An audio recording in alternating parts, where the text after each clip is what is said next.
అధ్యక్ష, విద్య పైన తెలుగుదేశం పార్టీకి ఎప్పుడు ఒక బాధ్యతగా స్వీకరించింది.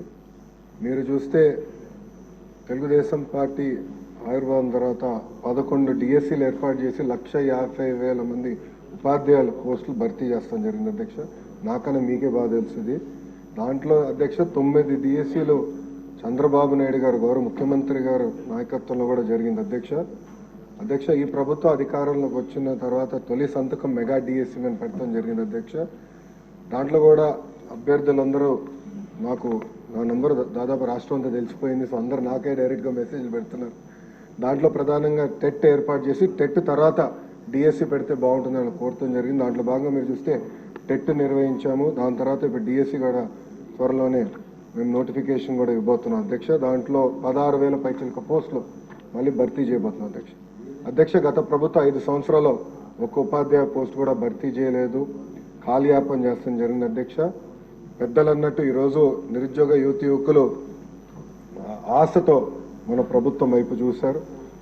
వాళ్ళు పోరాడారు కనుకనే ఈరోజు పెద్ద ఎత్తున మనకి దాదాపు 93% సీట్లు మన ప్రభుత్వం కైవసం చేసుకుంటాం జరిగింది. సో ఒక బాధ్యత ఉంది. ఉద్యోగాల కల్పన అనేది ఒక లక్ష్యంగా పెట్టుకున్నాం. మన సూపర్ 6 మేనిఫెస్టోలో తొలి హామీ 5 సంవత్సరాలు 20 లక్షల ఉద్యోగాలు కల్పిస్తామని, దానికి ప్రత్యేకంగా గ్రూప్ ఆఫ్ మినిస్టర్స్ ఏర్పాటు చేసిన చైర్మన్గా కూడా గౌరవ ముఖ్యమంత్రి గారు నియమిస్తాం జరిగింది. ఒక వార్ ఫుటింగ్ బేసిస్ పైన ఉద్యోగాల కల్పన ఒక లక్ష్యంగా పెట్టుకుని మన ప్రభుత్వం ముందరికెళ్తుందండి. ఈ సభాముఖంగా ఆంధ్ర రాష్ట్ర ప్రజలు కూడా నేను తెలుపుతున్నా. అధ్యక్ష, రాజుగారు చెప్పినట్లు ప్రధానంగా ఏంటంటే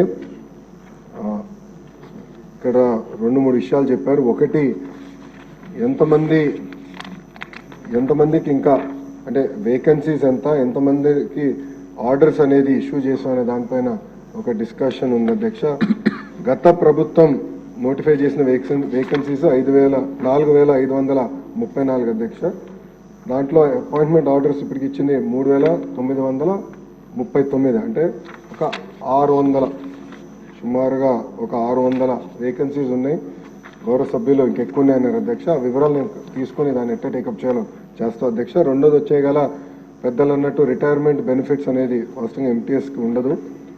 సో అది వర్తించదు. అధ్యక్ష, ఇంకో పక్కన ఏంటంటే రిటైర్మెంట్ ఏజ్ వచ్చేగల ఎగ్జిస్టింగ్ ఎంటీఎస్ రూల్స్ అనేది 60 సంవత్సరాలను ఉంది. అధ్యక్ష, సో అది గౌరవ సభ్యులు కోరారు. అది నేను అధికారులతో చర్చించి మాకు గౌరవ ముఖ్యమంత్రి గారితో రివ్యూ మీటింగ్ అయినప్పుడు అది ఎట్లా టేకప్ చేయాలో అది కూడా డిస్కస్ చేస్తాను.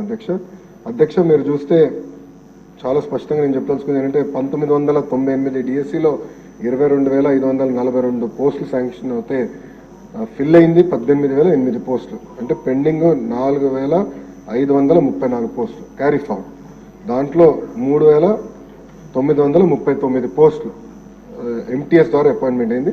మిగిలింది 595 పోస్టులు. అధ్యక్ష, ఫస్ట్ ఆ నెంబర్ వస్తాం. అధ్యక్ష, దెన్ బ్యాలెన్స్ మీరు చెప్పినట్లు ఎట్లా టేకప్ చేయాలో గౌరవ ముఖ్యమంత్రి గారితో చర్చించి టేకప్ చేస్తాం. మీరు అన్నట్టు పాదయాత్రలో కూడా 1998 డిఎస్సీ మెంబర్స్ నన్ను కలిశారు. గత 5 నెలల్లో కూడా ప్రజా దర్బార్లో కూడా నేను కలుస్తాం జరిగింది. సో సబ్జెక్టు నాకు అవగాహన ఉంది. అధ్యక్ష, ఒక పద్ధతి ప్రకారం ఇది ముందలు తీసుకెళ్తాం. ఇది ఇంతేకాకుండా అధ్యక్ష, నిరుద్యోగ యువకులు ఒక హామీ వదలుచుకున్నాను. అధ్యక్ష, నేను అధికారులు కూడా నేను చెప్పింది ఏంటంటే అసలు డిఎస్పీ పైన గతంలో ఎన్ని కేసులు పడినాయి, దేనివల్ల పడినాయి, ఎందుకంటే ప్రభుత్వం మనమే మేజర్ లిటిగెంట్ అవుతున్నాం. అట్లా కాదు, గతంలో పడిన కేసులన్నీ స్టడీ చేయండి. స్టడీ చేసి ఇప్పుడు ఇచ్చే డిఎస్సి నోటిఫికేషన్ పకడ్బందీగా ఇవ్వండి. అందరికీ ఆమోదమైన డిఎస్సి నోటిఫికేషన్ ఇవ్వాలి.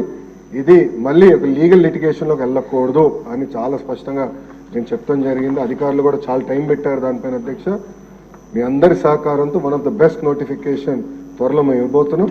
యుద్ధ ప్రాతిపదికంగా పెండింగ్ ఉపాధ్యాయ పోస్టులని కూడా వచ్చే సంవత్సరంలో మేము భర్తీ చేస్తాం. Thank you. అధ్యక్ష.